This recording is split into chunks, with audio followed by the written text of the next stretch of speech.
네, 오늘 이 예배에는 우리 2층, 3층에 유아실에는 유아부가 또 영아부가 예배에 참여하고 있고, 또 여기 저쪽에는 유치 2부, 또 여기는 유초동부, 여기는 사랑부, 그리고 또 우리 어른들이 함께 예배에 참여하고 있습니다. 우리 다음 세대들 파이팅! 우리 힘차게 박수하겠습니다.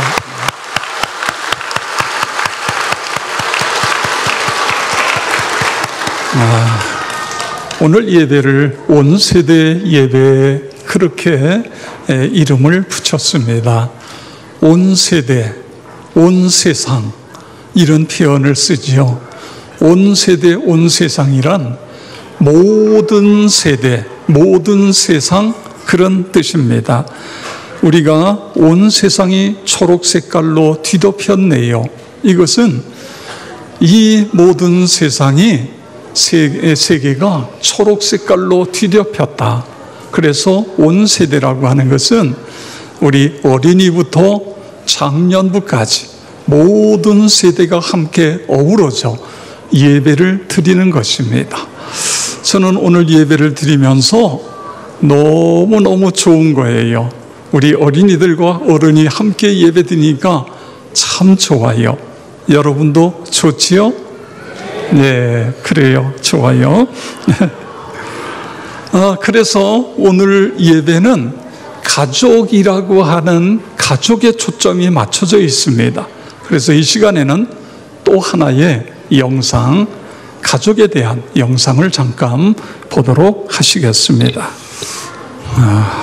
여러분은 이 영상을 보시면서 어떤 생각을 하셨습니까? 2004년 인도네시아 앞에 있는 아체의 바닷속에서 일어난 이 지진, 해일, 쓰나미로 인해서 그 주변의 14개 나라에 약 30만 명 가까운 사람들이 생명을 잃었습니다. 그런데 이 가족도 그 쓰나미에 덮쳤는데 가족이 다행히도 모두 살아난 거예요. 그래서 그 실화를 중심으로 이 영화가 만들어졌습니다. 여러분 생각해 보세요. 이 영화를 보면서 어떤 사람은 바닷속의 지진이 이렇게 무섭구나, 쓰나미가 이렇게 무섭구나, 이런 생각을 하는 분도 있었을 거예요. 그러나 대부분은 이 영상을 보면서 가족이 얼마나 소중한 것인가, 물론 평범할 때에는 잘 몰라요. 그런데 인생의 큰 위기에 닥쳤을 때, 어려움이 닥쳤을 때에 가족은 더 소중한 울타리가 되는 것입니다. 가족은 서로에게 더 큰 위로가 되고 힘이 되어지는 거예요. 여러분, 가족이 어떻게 생겨나게 되지요? 대개 가족은 한 남자와 한 여자가 결혼을 통해서 부부가 되면서 가족이 됩니다. 그리고 그 부부에게서 태어난 자녀들이 여기에 또 들어와서 가족이 되고, 할아버지, 할머니 해서 이렇게 가족이 되는 거예요. 저는 가족을 생각하면서 우리 가족은 얼마나 되나 생각해 봤어요. 저하고 제 아내가 결혼해서 가족이 됐고, 우리에게 아들과 딸이 있어서, 그리고 아들과 딸이 결혼을 했어요. 그래서 사위도 생기고 며느리도 생겼어요. 아들네 가족에서 손자가 태어났고 지금 뱃속에 또 하나 있어요. 그래서 우리 가족은 8명이 돼요. 그런데 제가 한 10여 년 전에 어떤 선교기관을 통해서 두 아이에게, 아마 저쪽 아프리카에 있는 두 아이에게 매달 그들의 생활비를 보내고 있어요. 이 아이들까지 하면 우리 가족은 한 10명 정도 되는 거예요. 여러분, 여러분의 가족은 몇 명이 되는가 한번 헤아려 보시기를 바랍니다. 그런데 오늘 성경에 보면 이렇게 혈연에 의해서 만들어진 가족도 있지만 믿음에 의해서 만들어진 가족이 있다고 오늘 성경은 우리에게 말씀하고 있습니다. 예수 그리스도를 나의 구세주로 믿어서, 그래서 가족이 되었다, 역촌의 가족이 되었다, 이것을 우리는 대가족 이렇게 표현할 수 있을 것입니다. 우리 성경 한번 다 같이 에베소 2장 19절 함께 읽겠습니다. 그러므로 이제부터 너희는 외인도 아니요 나그네도 아니요 오직 성도들과 동일한 시민이요 하나님의 본석이라. 아멘. 예수님을 나의 구세주로 믿으면 예수님께서 내 죄를 대신해서 십자가에 죽으셨다가 3일 만에 부활하셨다는 이 사실을 내 마음속에 받아들이면, 그러면 우리는 여기 하나님의 가족이 된다, 그런 말씀을 하고 있습니다. 하늘나라의 시민일 뿐만 아니라 하나님 나라의 권속이 된다, 이런 표현을 쓰고 있습니다. 이 권속을 한자어로 표현하면 돌볼 권자에다가 붙을 속을 썼습니다. 집에 딸린 식구, 가족이라고 하는 그런 뜻이에요. 영어 성경이 여러 가지인데 홀리 바이블에 보니까 You are members of God's family, 하나님의 가족, 하나님의 가족에 속한 사람들, 이렇게 표현하고 있는 거예요. 우리가 예수를 믿는 순간에 하나님의 가족이 되었다라고 그렇게 말하고 있는 것입니다. 자, 우리 한번 그림을 보겠습니다. 그림에 보면 역촌 가족인데 영아부도 있고 유아부도 있고 유치이부, 유초등부도 있고 사랑부도 있고 영어 예배도 있고 장년부도 있고, 그래서 우리는 한 가족이에요. 역촌의 한 가족입니다. 하나님을 아버지로 모신, 하나님을 아버지로 모신 그런 가족이 되어 있는 것입니다. 요한복음 1장 12절에 보면 영접하는 자 곧 그 이름을 믿는 자들에게는 하나님의 자녀가 되는 권세를 주셨으니, 그렇게 말씀하고 있어요. 영접한다는 것은요, 예수님을 내 마음속에 모셔드리는 걸 이야기하는 거예요. 예수님을 나의 구세주로 내 마음속에 영접하는 거예요. 모셔드리고 그 이름을 믿는 자, 예수님이 나의 구세주라고 하는 걸 믿을 때에 우리가 하나님의 자녀가 되는 권세를 주셨다. 그래서 우리는 다 하나님의 아들, 딸이에요. 할아버지, 할머니도 하나님의 아들, 딸, 엄마, 아빠도 하나님의 아들, 딸, 나도 하나님의 아들, 딸. 그래서 우리는 다 역촌의 가족, 하나님 나라의 가족이 되어진 것입니다.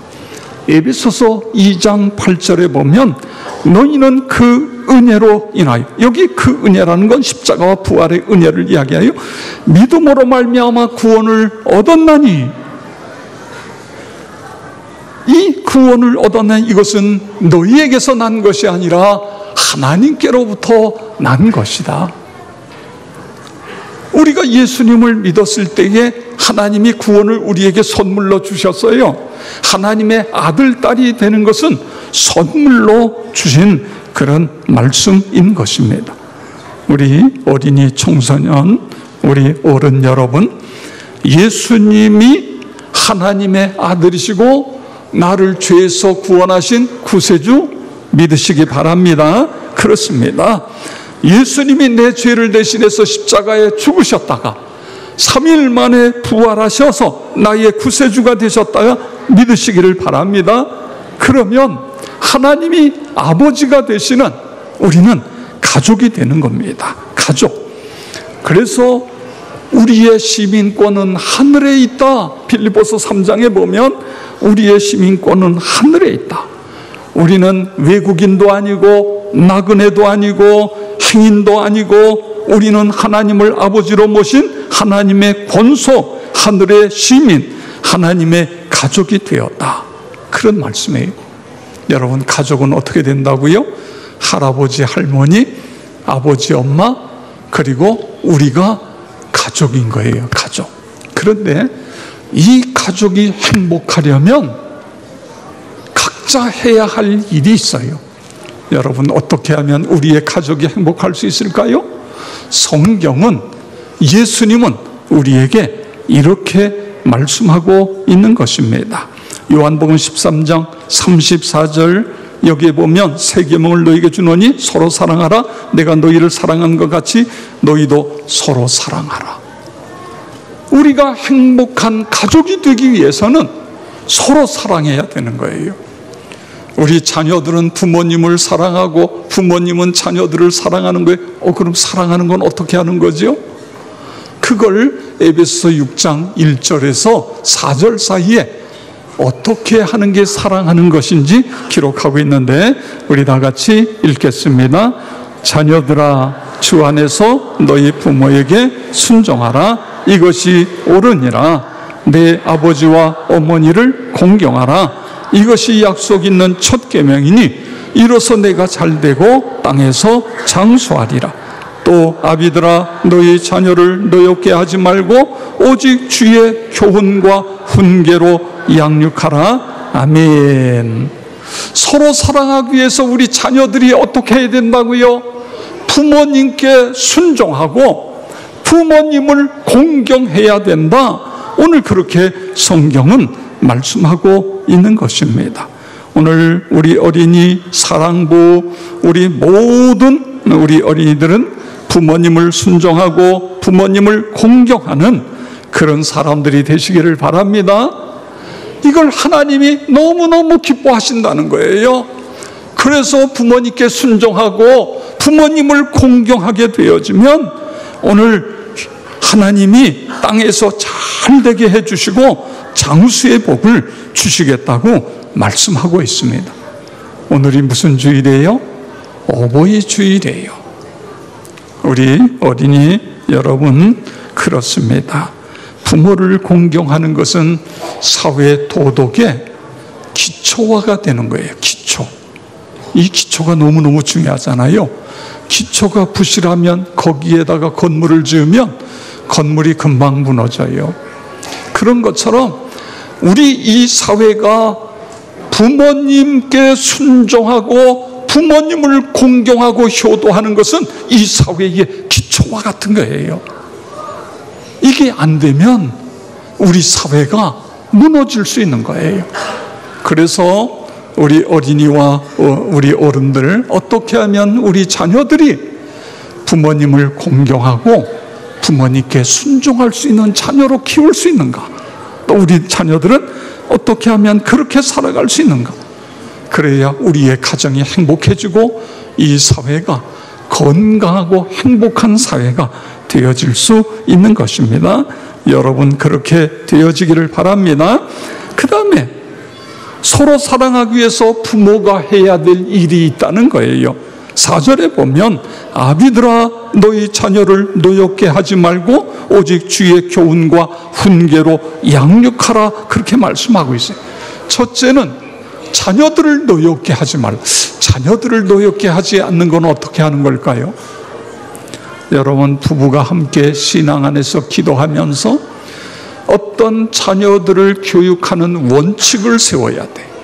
아빠는 이렇게 하고 엄마는 이렇게 하면 애들이 혼돈이 오는 거예요. 엄마 아빠가 어떤 규칙을 세우고 그 규칙에 따라 우리 자녀들을 신앙으로 잘 키워야 된다, 그거예요. 그 다음에 교훈과 훈계로 양육하라고 그랬는데, 이 교훈은 원문에 보면 매를 통해서 가르쳐라, 이런 말씀이 있어요. 내가 내 자녀를 사랑할 때에는 때로는 매를 들 수 있다는 것이 성경이 우리에게 가르치는 말씀인 것입니다. 물론 매가 다는 아니죠. 그래서 훈계라고 하는 건 말을 통해서 가르치라, 그거예요. 잠언 22장 6절인데 우리 다 같이 읽겠습니다. 마땅히 행할 길을 아이에게 가르치라. 그리하면 늙어도 그것을 떠나지 아니하리라. 아멘. 그래서 우리 부모님들은 하나님의 말씀을 잘 배워야 돼요. 그리고 그 말씀을 가지고 살아야 되고, 그리고 그 말씀을 우리 자녀들에게 가르쳐야 됩니다. 그래서 말씀 위에 세워진 삶을 우리의 자녀들이 살아가도록 그렇게 만드는 것입니다. 이것이 우리 부모가 자녀들에게 줄 수 있는 가장 귀한 축복인 것입니다. 성도 여러분, 우리 자녀들은 어떻게 해야 된다고요? 부모님께 순종하고 부모님을 공경해야 돼요. 효도할 수 있어야 돼요. 어른을 공경할 줄 아는 사람이 돼야 돼요. 그러면 하나님이 어떻게 하신다고요? 이 땅에서 잘 되고 장수의 복을 주신다고 그랬어요. 우리 어른 세대 여러분, 우리의 자녀들을 어떻게 키워야 돼요? 오늘 노엽게 하지 말 뿐만 아니라 오늘 하나님의 말씀을 통해서 그들이 하나님의 사람이 되도록 그렇게 키워야 되는 것입니다. 그렇게 살아가시기를 주의 이름으로 축원합니다. 네.